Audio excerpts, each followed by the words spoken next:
If you're currently juggling a travel business alongside a full-time job or wondering what the right moment is to go all in, this episode is going to be super helpful. So let's dive right in. Julia, thank you so much for being on the podcast today. Thank you for having me. So excited to chat about this. I'm excited too. You know, I first heard about you. I think I was doing a podcast episode with Valerie from Sarita.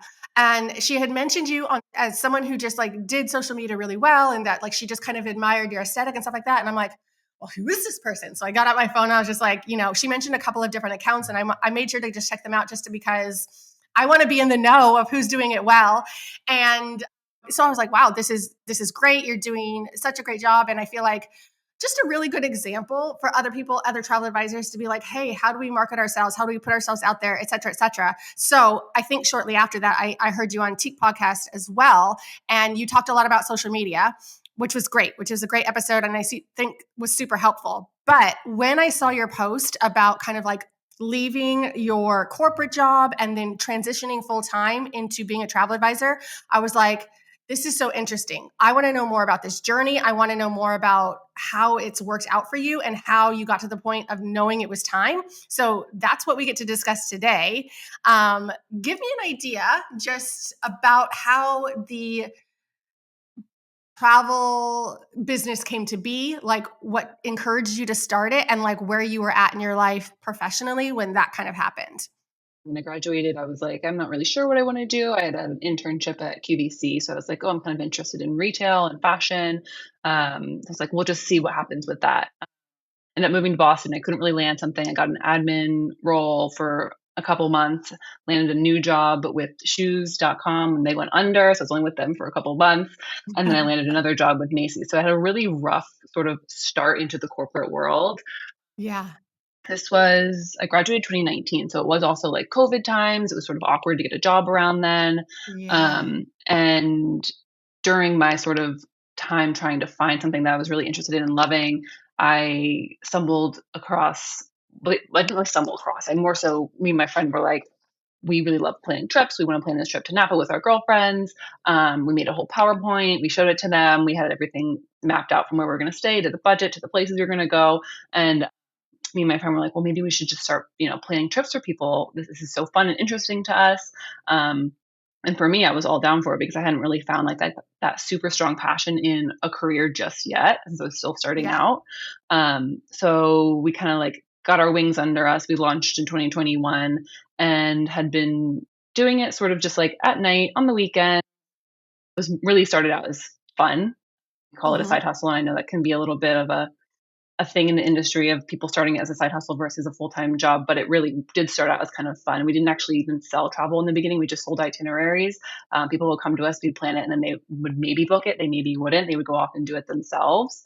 So that's how like the idea started. And then we were calling ourselves travel advisors, but we weren't really selling travel. People were like, can you book my trip? Can you not book my trip? And we were like, okay, well, maybe we should look into that. So, I looked into it. My business partner, she's one of my best friends. We're still best friends. She decided that she wanted to take her route with the corporate world. She was loving her corporate job. Me, I was like, well, I'm not super loving my corporate job. Maybe I'll take, sign up with a host agency, see where this takes me. And as soon as I signed up with my host agency, it was like to the moon. I was having a lot more success than I thought. And that's when it became a thing of like, oh, maybe this could be a really interesting opportunity to take full time. It doesn't have to just be my nights and weekends and my for fun, side gig. It can be my real life job. So that's sort of what ended up happening. I ended up doing both jobs.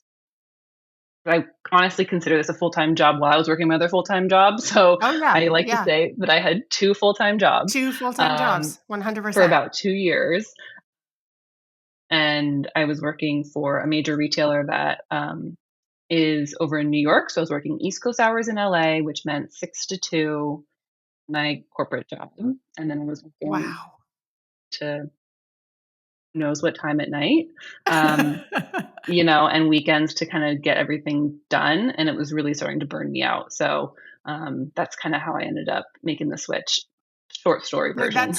Yeah, no, that's a really it's interesting context, right? Because starting from the idea that it started as a side hustle, which no shade there at all, because at the end of the day, being a successful, I'm using air quotes, travel advisor, first of all, like it takes time. So even if it was not a side hustle at the beginning, you sure certainly aren't making money, most likely.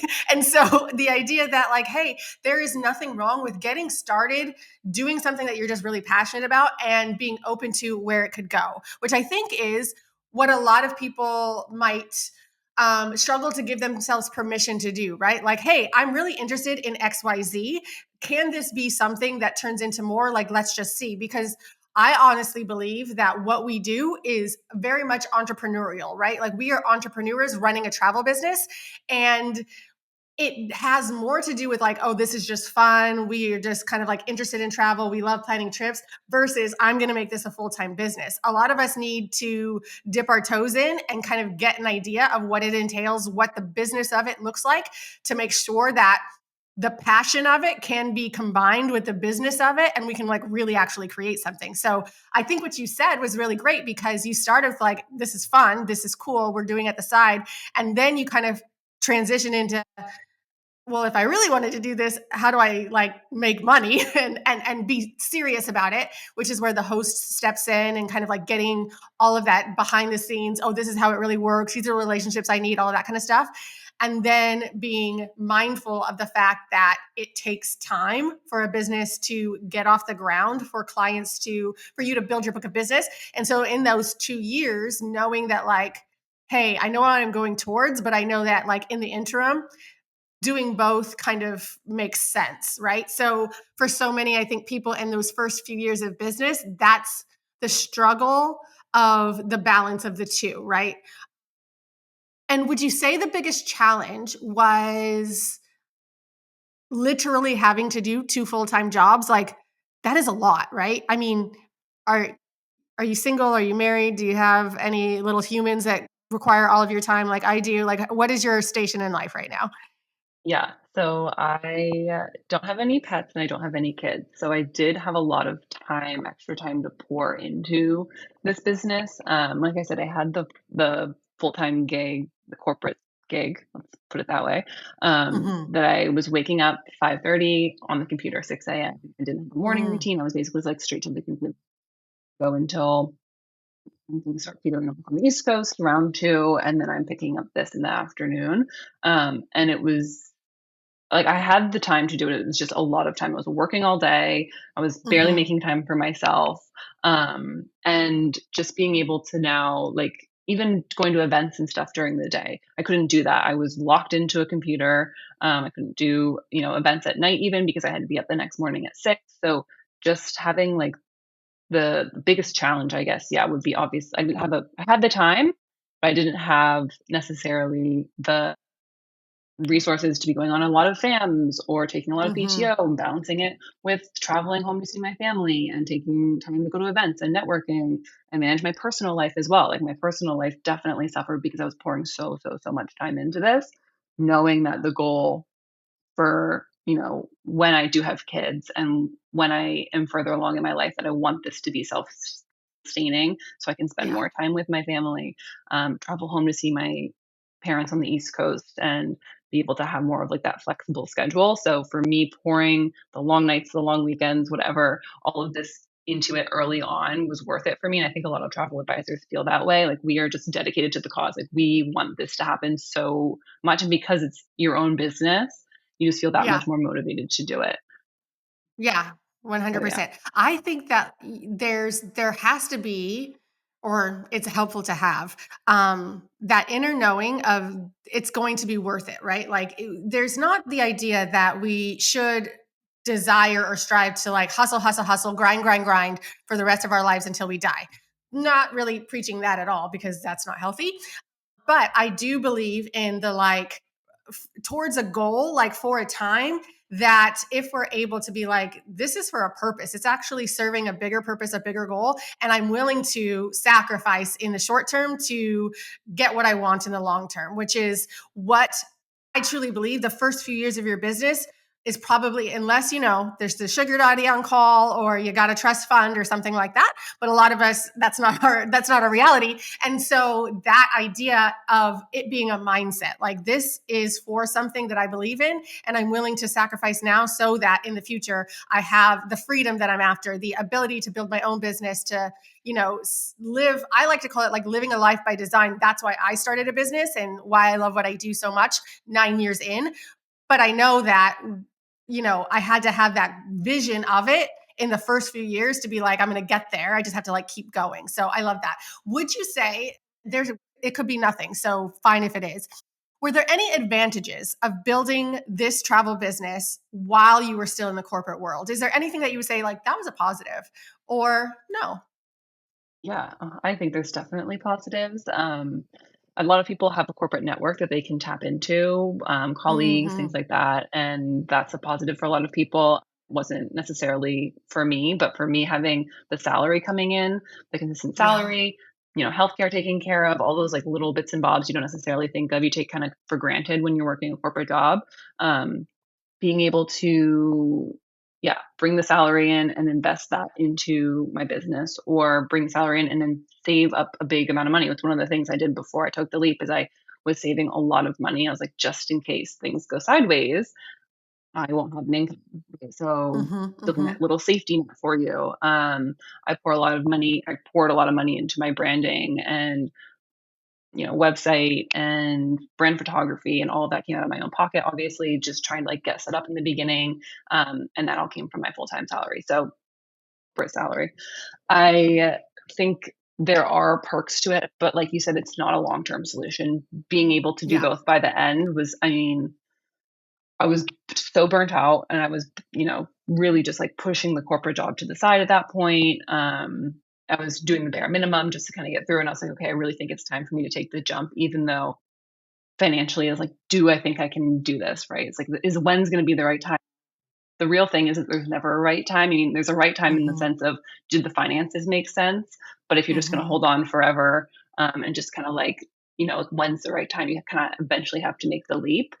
Which, what I hope all of our listeners are hearing you say is that you knew your numbers, because we cannot be business owners who keep our head in the sand and just like hope that everything works out and say a little prayer every year that, like, yay, I did it and I hope it goes better next year, with no real understanding of what your projected revenue is going to be, or what you're trending towards in terms of your year over year, in terms of clients, in terms of revenue, in terms of profit, all of those things. And there is a certain amount of clarity, I think, that comes with knowing your numbers and being able to project. Now, is it a science? No, because this is an industry that does have, ups and downs and all those things. But you should have that baseline knowledge to make smart decisions.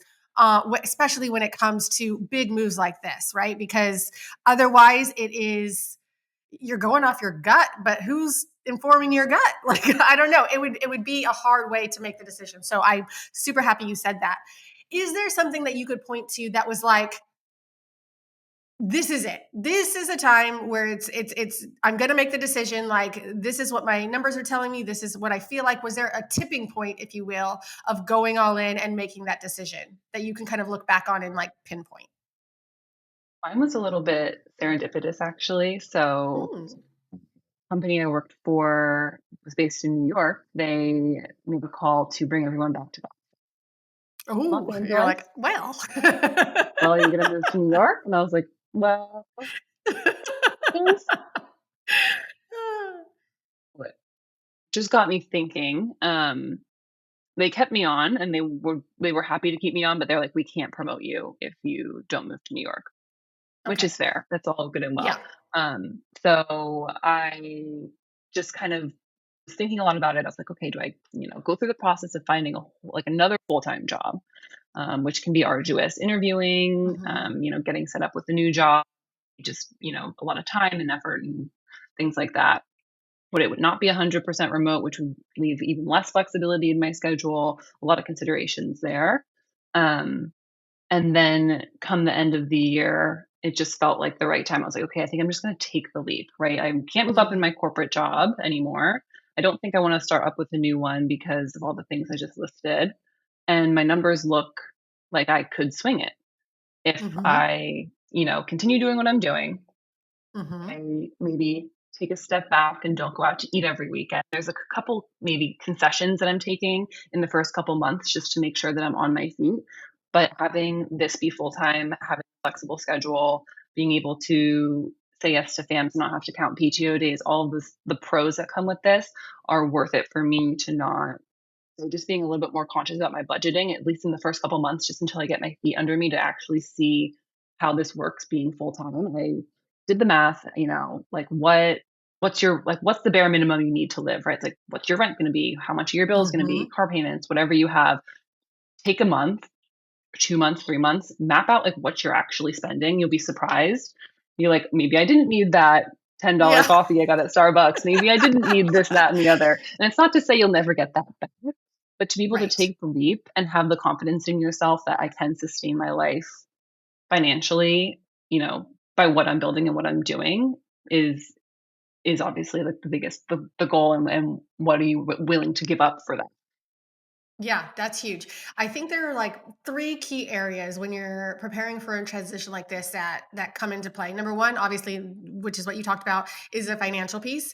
You don't want to go into this transition and not know how it's going to work or not know what changes you're willing to make so that it can work, right? There are definitely, like I said, the necessities to stay alive that we all need. We need a roof over our head and food and all of those things. But then there's also the kind of like disposable income, like, hey, when I was doing this, then this made sense, but now that this is the focus and this is a goal and I'm working towards this, now this makes sense. And being able to financially map that out and understand, hey, here's what it looks like, and here's the safety net that I put aside, or the whatever you call it, so that I'm not having that, ugh, I'm like doing things that people can't see on the podcast, but that extra anxiety of the financial stress is super huge. And I also think there's like the strategic element um, to preparing. And that piece, I think, is like, hey, great. You just went from working two full time jobs to now one full time job.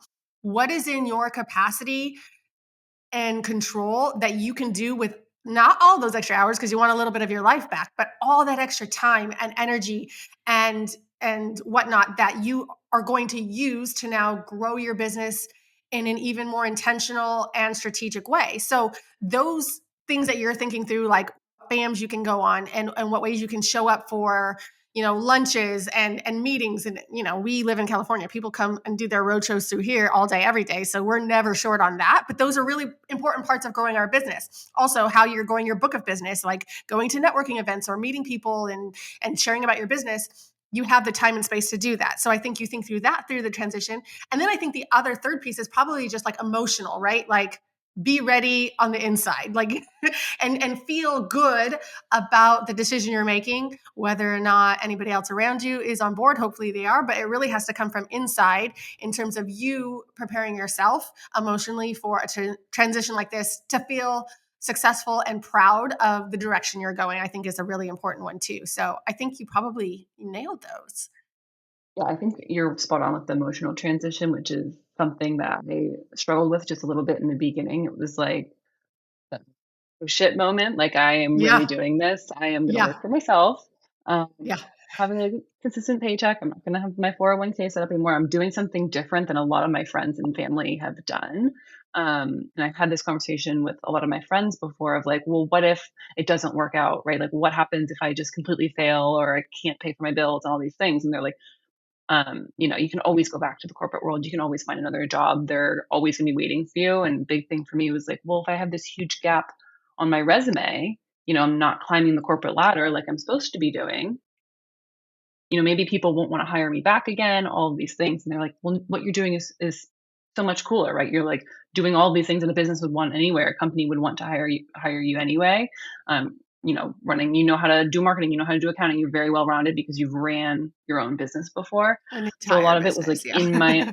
in my own head of like freaking out of my path in life. And even though I really want this, like, is it throwing me off like my corporate career structure, if that's ever something that I wanted to go back to? And it's just not true. You can definitely get in your own head about these things. Jump in 2 feet, Yeah. and worst case Yeah. scenario, I have a backup plan. I have my saving. Like, Yeah. I'm going to be okay. But it's a lot of emotional turmoil of I'm really, really doing this thing, and taking a different path than a lot of other people.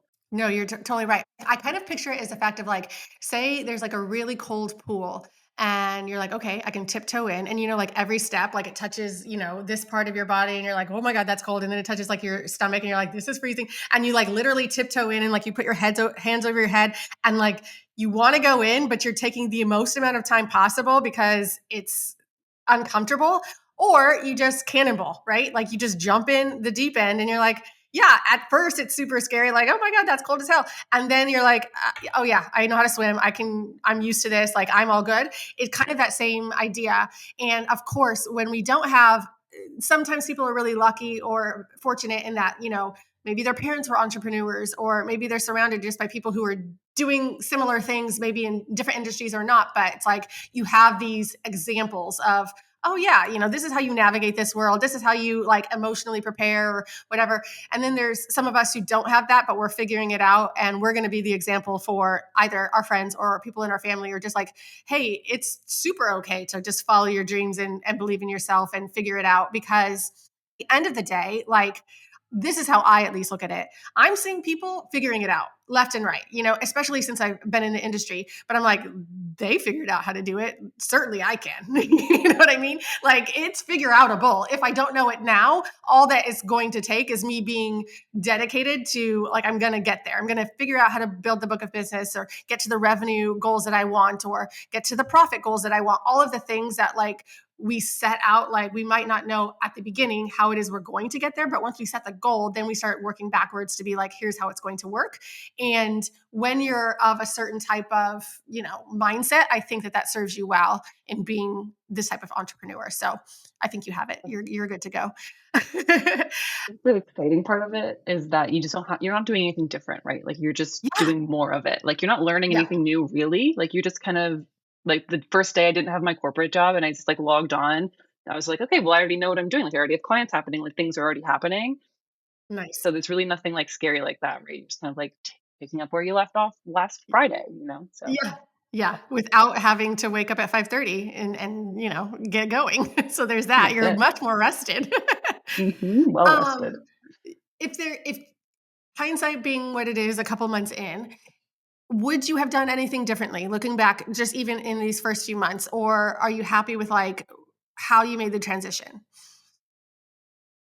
Think so far so good. For me, I had a lot of things pre-booked before I even like took the leap, which is another pro Mhm. of having this kind of job and going full time. Is that your book of business is so far booked out. So Mhm. that's a comfortable place to be. Uh,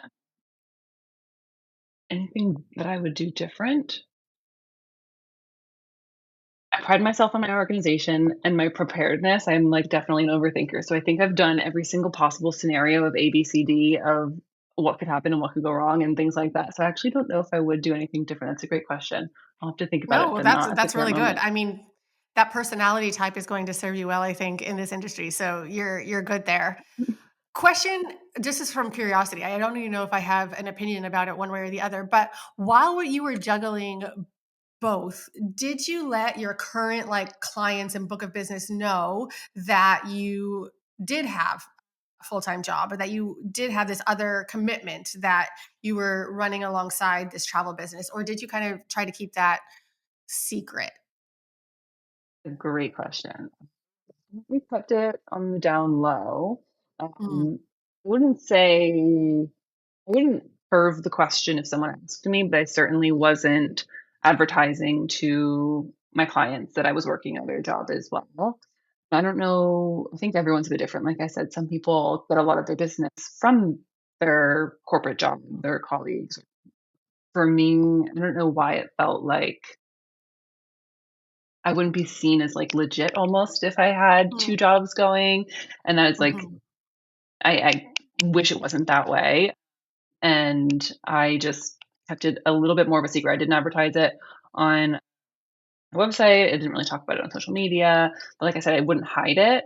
Um, Now that I am full time, I'm blasting it to the world full time, and I don't think I have the shame that comes with like yes, I did have two jobs in the beginning, and I am happy that I had that experience and I've been through it. But now that I'm full time, you still legit, like if you're still booking business, like you have a full Yeah. time job, like like any version of a travel advisor is legit if you've got clients in the booking business. For me, I didn't spell it out to the world because it wasn't necessary really. Like I don't think I was Yeah. getting from it. Like where did I really bring them clients? Yeah. Bit of information about me, but it wasn't. My corporate life wasn't a big part of my life in general. I had other nuggets of information that were more pertinent to sharing with a client, sharing who I am. Yeah, that makes sense. That makes sense. I definitely see what you mean with there can be a benefit depending on like what industry you're in. If you are surrounded by like people in that industry that could definitely become clients and are like, oh, you do this as well? Well, yeah, here, let me refer this person or let me, contact you when I'm going to Italy this summer or whatever. If that's not the case, like what's the benefit of making that known? And also, yeah, to your point, of course, I think a lot of us we're working with our clients and sometimes they think like they're literally the only trip we have to work on. Like I'm just like, why did you just randomly call me at 2 p.m. thinking that I was going to answer the phone? Like I'm not doing other things, It's like I have a calendar link for this purpose, and so we try to like balance it, right? Like, oh, we're here for you, and no, no, no, no. There's other things that I do, even as just a business owner of one business. There's other things I do. So it is that like nice balance of knowing when it can serve you and be a benefit, and then when it might not just be useful or beneficial in any way. So I definitely get that. So give me an idea. This is kind of what I want to talk about next. I think this will be helpful for people.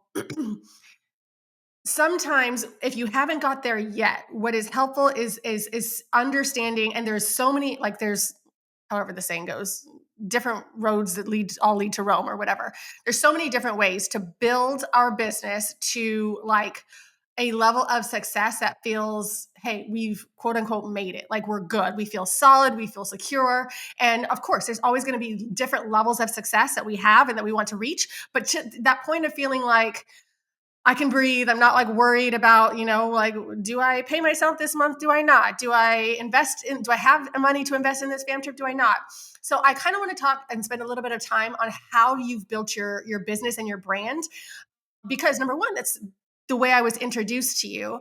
And I think that it's important for people to see like the intentionality that goes into like, I'm serious about this and I want to be taken seriously. And I'm intentionally building my business and my brand so that I'm setting myself up for this. We all, again, come at this from different perspectives. And there are some people who are like, they just jump in with a built-in book of business surrounding them. And I'm like, so happy for you. That was not my reality at all. I know zero people who are traveling the way I want to plan travel. And so I'm going to have to go find these people. So give me an idea just in terms of how you grew this company into what it is today in the last few years, whether that's through the social media aspect of what you do or attracting clients through other ways. Just give us an idea of like your building process. I One of the first things that I found success was in a Facebook group. Actually, I Mm, my Instagram in there, started just responding to a couple comments, being like, "Oh, I run this company. If you're looking for recommendations for blah blah blah, we'd love to help you plan your trip." That got a bit of traction under our feet, and then yeah, Instagram has just sort of blown up for me in the last couple. I would say honestly the last year, it's really taken a new turn. I have a lot of great clients on there, but I also have a really great community of travel advisors on there too. Get a lot of messages from mhm. travel advisors being like, "Oh, like, can you help me, figure out my Instagram?" I think Instagram is a big pain point for a lot of people, but for me, it's always been fun. So I spend a lot of time on there. First couple years, or the first year or two, it was definitely Instagram was a big driver, and now I'm finally in that era of repeat referral business, which is my clients aren't taking 3 huge $20,000 trips a year. They're probably doing 1 and fully referring a couple of their good friends to me to send my way, and then it kinda grows from there. As we all know, it's kind of I'm asking my best clients for referrals. I'm thinking about my ideal client.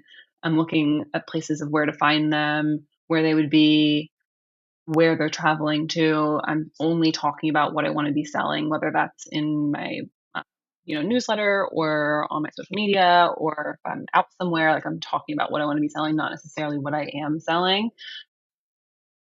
And that's just the way that I've really sort of drove the clients to be my ideal client and to come to me, and differentiated myself from a lot of the other people in the industry. As we all know, the travel industry is oversaturated. There's a lot of agents, there's a lot of different things happening. Everyone runs their business little bit differently, all of that.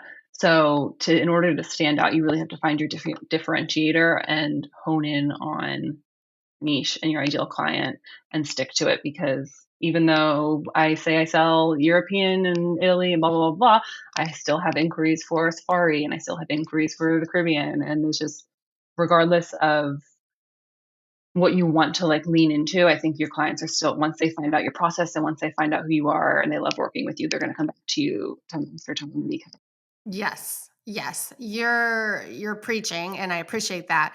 I think that it's so important for advisors to understand what this first phase of building a business looks like is the work. That is not overnight success. It's not just like, great, I posted 3 times on Instagram. How come I haven't had any client inquiries from that?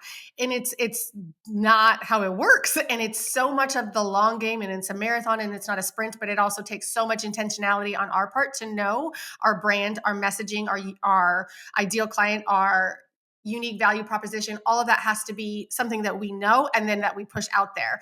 And it isn't until we do that over and over and over and over and over again for years and years and years and years that even at the point of business I'm in, 9 years in now, and I would say about 85 to 90% of my business is repeat and referral, which is great. But it had to get there. And the only way it gets there into where like, great, the numbers that I'm at are good. And I still want new clients. I still am also kind of trying to shift my the type of inquiries I have and kind of still graduate them and go up and up and up. But I can't get to that level of repeat and referral if I don't do the work in the beginning to attract the right people, to put out the message of who I'm right for and who I'm not right for, of what type of travel I want to plan, of if you're talking about me to your friends and family, here's what you should say I do. All of that stuff is on us. And it is such a huge part of the foundation of building our business and our brand. And if you're committed to it, just knowing that I'm doing what I need to do and it's paying off now, but it also is going to continue to pay off. Because like I said, every year you're going to see the percentage of your business that is repeat and referral continues to grow. That's what you want. If you're not seeing that, you are doing something wrong. But it has to happen that you go get the clients and then they can start being referral clients and repeat clients, but you can't get that without going and doing the work at the front end. So I think that foundation of what you've done and the work you've put in, it's paying off not only now, but it's going to pay off huge in the future because it's a snowball effect, right? You've pushed the snowball down the hill and now it's just continuing to grow and grow and gain momentum, which is the goal, right? So well done. even just the phrase of like it's easier to get a that you've worked with before to come back to than go out and get a new one. Like I'm really Mm-hmm. finding that to be the case. I've sent out a couple emails this year, just the clients that I had, last year. Hey, just checking in. Just wanted to see what, trips you had on your mind for 2025. And they're like, oh yeah, I was going to reach out to you, blah, blah, blah, blah. And you're kind of like, it's basically like a guarantee. Like my repeat clients are like, they're in the process. They're sold. They're happy to come back. And once they know kind of how we work and things like that, it's just so much easier than just posting Instagram or just say referral as well. It's like, oh, your best friend just worked with this person. Like obviously they're going to trust this person now because they're in the circle of trust and they want a referral because that means they like them and they'll probably like them too and they'll probably be a good client. 100%. Would you say that when you first started and like this idea of that you had with your best friend of like the itinerary girls and building these itineraries, how has your ideal client iterated from then? Is it still like the same types of trips and the same types of like, great, we'll do your itinerary, we'll put it together? Or has it grown and shifted in any way over the last few years? It's definitely changed. I think a big change in my business came when I realized what I needed to sell to make the full-time salary. Yes. When we first started, we were planning trips the way we would plan trips, which was we were 25 years old. Like Yeah. we didn't have like the big budget really to go out and Yeah. spend. We liked a good hotel, but like probably like a 4 star. And I still love a 4-star sometimes. It's so hard when you become a travel advisor to become like a little snooty about things. But Yeah. like the way we were planning trips in the beginning is not the way that I'm planning trips now. And that's a lot of growth and knowledge and things that I've realized sort of as we go. Um, what I found the most success in is the luxury DMC style FITs, Hmm. working with budgets that are over a certain amount. I think my Hmm. booking budget when I first started was like 300 a night, and it's gone up to 500 a night. Whereas like when I put my $300 a night, and I was like, who's going to pay for a 500 a night hotel? Like I just didn't know that client Right. was out there. But the crazy thing Yeah. is, as we all know, is that there are the clients out there. There are clients that will Yeah. pay $1,000 a night. There are clients that will pay $2,000 a night. There's clients that Yeah. will charter a private jet, and it's really for me to, like I said, everything changed when I started marketing that, because then I started attracting that client, because when I was marketing the Hmm. $300 a night hotels, that's who I was getting. And I was having a really hard Hmm. time making the income that I wanted to, or hitting my sales goals and blah, blah, blah, blah, blah, because I was just simply marketing wrong things. So that's why I say when I'm selective about what I share that I'm booking, or what I promote that I'm selling, things like that, I talk about what I want to be selling, I share what I want to be booking, things like that, because that's how you attract that client. And it's crazy. I'm mind blown coming from, I didn't grow up traveling luxuriously. Like trips when I was growing up was like to the beach in New Jersey or like camping. So for Yes. me, realizing that people have the budget to spend Yes. XYZ on a trip is like, okay, just need to find them. How can I find them? Yes. So 100%. You're so right. That is, I mean, I literally went camping as well growing up. And so it took me a while to stop selling from my own pocket and my own understanding of like, and, there's nothing wrong with, that type of travel. But to your point, I'm running a business. And when you start to realize, and like I said, there's a way to do it. And Costco has its place just as Bloomingdale's does, right? Um, but the numbers have to make sense, like the math has to math. And so when you start to look at your numbers and you start to understand, this is the type of travel I want to sell, here's why, here's how it makes sense, here's how many clients I would need spending this amount of money to get to this amount of revenue to pay myself this amount of a salary. And then you start to work backwards and then go, okay, what do I need to put out to attract those people? Because to your point, especially when you do use a social media, you're inspiring a certain type of travel with what you put out. And if that's what comes to you, you have to be understand, like, you attracted that. Like, you have to really own that if they came to you and said, "Yes, please, I would love to work with you, and here's my budget, and here's how I like to travel, and here's what I'm willing to spend and what I'm not," you attracted that. And if it's not what you want to attract, then rethink what it is you're putting out, how you're putting out there, how you're messaging, and what type of messaging is going to work to attract something different. And so that's super good advice. And it takes us some time because, again, it's really easy to just start with what you know. And if you don't come from that world, then you don't know. I remember the first time I went to like a 5-star luxury property and I was like, why would somebody spend this much a night? And now I'm just like, let me tell you why you should spend this much a night. Like, it is so incredible. But I had no idea. I was like, this is ridiculous. They're ripping people yeah. off.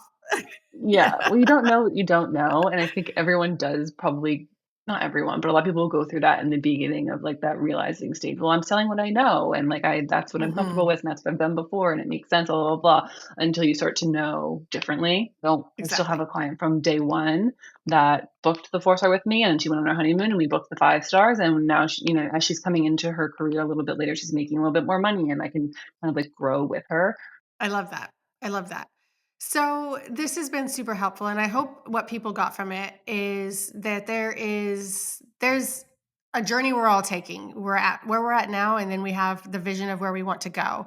And especially when it comes to people in our industry and those who are at a point in their journey where they see the vision, they see where they want to go, and they're like, okay, well, how do I get there? Hopefully, that this episode is just kind of like encouragement of it really is about just like staying the course, believing in yourself, having a vision, and then knowing the steps you're going to take to reach that vision and reach those goals. Because I don't know, how does it go? Something about goal without a plan is just a dream or something like that. And so we're not dreamers. We're actually, business owners who are looking to get things done. And I think that you showed that really, really clearly and that you took the right steps at the right time to make your dream an actual reality. So that's what I hope that people got from us talking together today. And Yeah. hopefully they feel a little encouraged by that message. Parting words are it's a marathon, not a sprint, which I think we all know. And I Yeah. think as entrepreneurs, we all have like this drive to be really successful really fast. And it just takes time. Like even I'm nowhere near where I want to be yet. But it's enough that I can sustain my life currently. And I think having the availability and schedule flexibility to more time to pour into it will put me where I want to be. But marathon, not a sprint. So have patience, be consistent. Those are my two top advice to anyone that wants to take this full time. Wonderful. Is there anything next for you in terms of goals or projects or like what you're focused on now in terms of the itinerary girls or anything else? Yeah. So I have some things that have been kicking around in my head now that I have so much free time. Now that I'm like missing the other job, I'm like, wait, do I need something else to do? Right. So I have found a lot of joy in helping other advisors actually. So I'm sort of figuring out where I want to go with that. I brought Mm. on a mentee this year and I've just really enjoyed helping her build her business. And I don't know what that looks like for me in the next years or what even the options are. But I really enjoy something like this, talking to people, lots of ideas kicking around. I'm sure as all of us are business owners, we always have a million things thinking. I love that. And I don't know why I even asked that, but I think that is so much similar to how I even got here because I love my travel business and it's my baby and all the good things. But I just found myself always drawn to like, oh, you want to know how to build a business or you want to talk about branding or you want to have a marketing strategy or how can we discuss this? Like me on a fam trip or a conference is talking to other advisors about their business. And that's what lights me up. I'm like, oh yeah, fine. I have to go to this meeting or this, sit down with this supplier for 10 minutes. But like at dinner time, I'm the one talking to everybody about their business and figuring out like whether they wanted my opinion or not, they're probably going to get it. And so now I have a whole outlet for that part of me that lights me up as well. And I think, it's just something to pay attention to. There's always people like eager to learn and eager to understand. And when you have a gift for like, I get it and I can kind of share what I've learned, you're always two steps ahead of someone, right? So, you know, just pay attention to that and see where it leads you. I would encourage if you don't follow Julia already, follow her on Instagram. Are you anywhere else? Oh, Instagram's the main one. I have a TikTok, but Okay. we don't talk about that. Yeah, yeah. Who knows if it's going to be here tomorrow? But on Instagram at the Itinerary Girls, because I feel like just from a point of inspiration and understanding the intentionality, especially after listening to this phone call to this podcast, about why you're posting what you're posting, why you're talking about the destinations you're talking about, the specific messaging and the specific things that you put out, and the consistency, which is such a huge part. You don't just shout into a megaphone one time and expect everybody to come running, but it's a consistent effort. Is what is going to make the difference. And so if you're looking for just other advisors to just continue to be inspired by and see how it works and kind of get that like inside intel, definitely follow her and check that out because I think you do a really, really great job of that. And it's something that I will admit, the busier I get, the less intentional I am, but I am getting better. It's a 2025 goal to get back to that because I do know that it serves its purpose when done right. So yeah, thank you so much, Julia, for this conversation and for just sharing your expertise and brilliance and your journey with us. I really, really appreciate it. Thanks for having me. This was a great conversation. I hope I inspired someone to take the steps to go full time. I know it could be scary. Here's a resource if anyone wants to chat. And yeah, thanks again. Thank you.